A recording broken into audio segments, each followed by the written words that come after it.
Kim Chiu, emotional sa kanyang birthday celebration sa It's Showtime at mas nakilalang husto ng mga tao. Alamin ang buong detalye.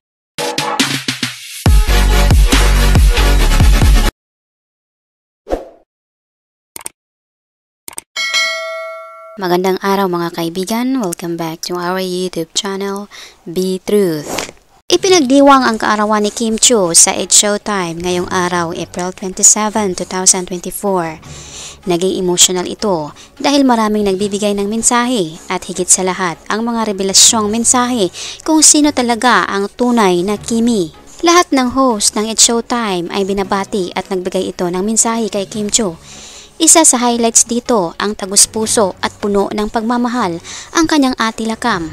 Maikli man ang mensahe, ramdam mo ang kaligayahan at pagmamahal para sa kanyang minamahal na kapatid. At ang nakakaiyak rin at inspirational message ni Vice Ganda na siyang gusto niyang ipadama ang pagmamahal para kay Kim dahil kamahal-mahal di umano ito. Dapat di umanong madama ni Kim Chiu ang pagmamahal at hindi ito matakot anuman ang hamon na darating at kanya itong protektahan at ipaglaban. Mensahe naman ni Vong Navarro, tinulungan di umano siya ni Kim noong lugmok siya na kung tutuusin yung mga inirequest niyang favor ay pwede naman di umanong hindi gawin ni Kim. Subalit dahil matulungin siya at mabait na kaibigan, tinulungan ito si Vong. Kaya naging emosyonal rin si Vong dito. Nagbigay rin ng mensahe si Kalad Karen na ayon sa kanya kahit 2 taon pa lamang silang magkaibigan ay naging malapit na kaibigan na ito. Ibinahagi niya na matulungin, maalahanin, good vibes at provider sa kaibigan at pamilya si Kim. Nag-message rin ang kanyang best friend na si Bella Padilla. Ayon sa kanila, ayon kay Bella, nagkakilala sila mula noong 2017 at doon nabuo ang kanilang pagkakaibigan hanggat lumalalim ito. Ayon kay Bella, mabait at matulungin at loyal na kaibigan si Kim. Binanggit ni Bella na bilib di umano siya kay Kim, na nahandle di umano niya ang lahat kahit open ito sa publiko. Sinabi rin ni MC na kahit nasa mataas na si Kim, hindi di umano nila ito naramdaman kay Kim dahil down to earth ito. Mensahe rin ni Ann Curtis na siyang ipinadama ni Kim na kahit anong mangyari andyan pa rin siya at bukod di umano sa ate Lakam niya ay siya rin di umano ang pangalawan niyang ate. Nagbigay rin ng mensahe si Karil na encouragement message para kay Kim. Nagbigay rin ng mensahe si Lassie na siyang nagsabi rin na tumutulong si Kim sa kanila. At ang patawang mensahe ni Ryan Bang na siyang nagpadama rin kay Kim na handang nakasuporta. Nagbigay rin ng malakwelang mensahe si Ogie Alcacid. Nagbigay din ng mensahe at nagpadama rin ng pagmamahal kay Kim sina Jong Hilario, Jogs at Corpus, Ayon Perez at Jackie. At ang surprise mensahe ni Derek Loren Jogi, ang kanyang kalab team din na si Paulo Avellino at ang hindi niya inasahan ang kanyang ama na si Daddy William Chiu.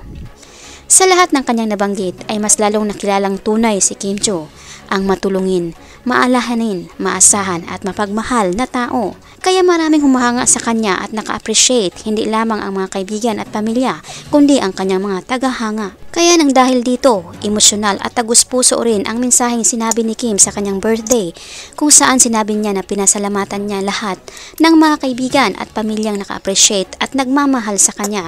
Sinabi niya na ramdam niya ang tunay na pagmamahal din ng It's Showtime family na kahit kailan hindi siya iniwan. Narito ang highlights at madamdamin niyang sinabi na siyang tatagos sa iyong puso. Salamat sa lahat ng nag-message. Thank you so much. Sobra ko talagang na-appreciate lahat.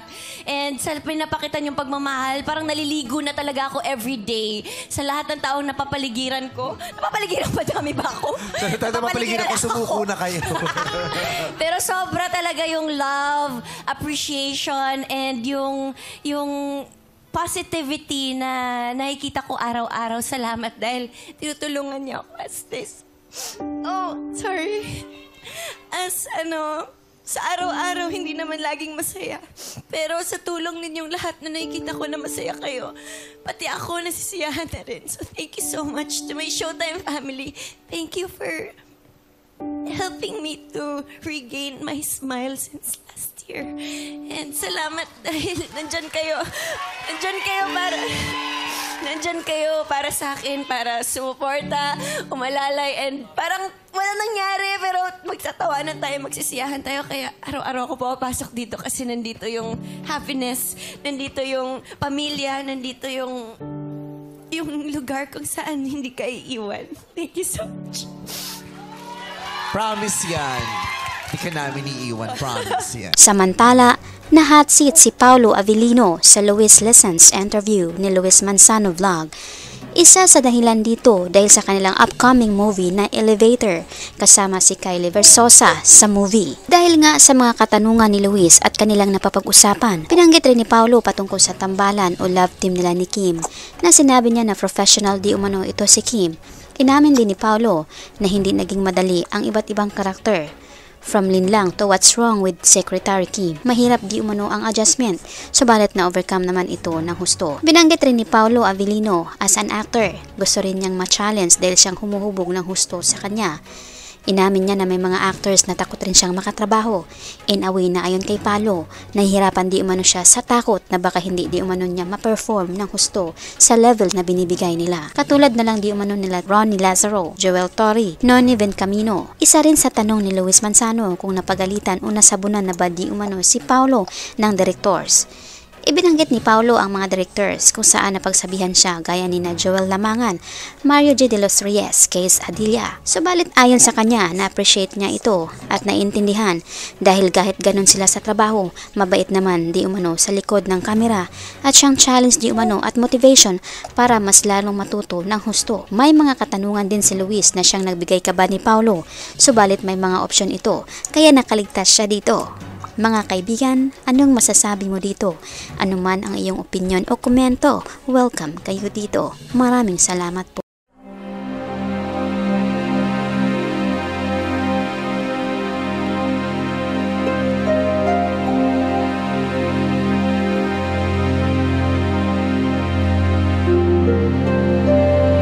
By the way mga kaibigan, mag-shoutout na naman po tayo sa mga latest or newest comment ng aming minamahal na viewers. Malakasang shoutout po kay Gnel Travel.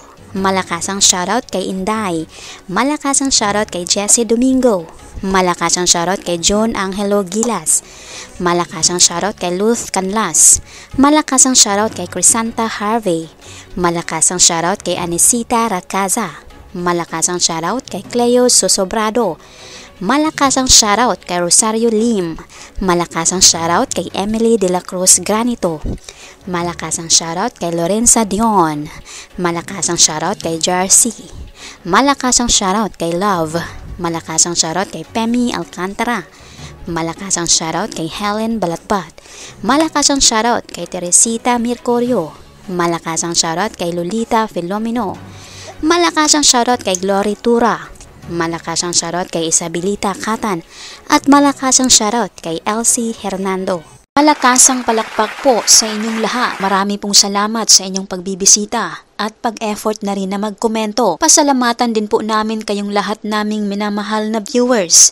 Nag-comment man po kayo o hindi, na-appreciate po namin ang inyong pagbibisita. Taos-puso po naming pinapasalamatan ang inyong ibinahaging oras upang mabisita ang aming munting channel.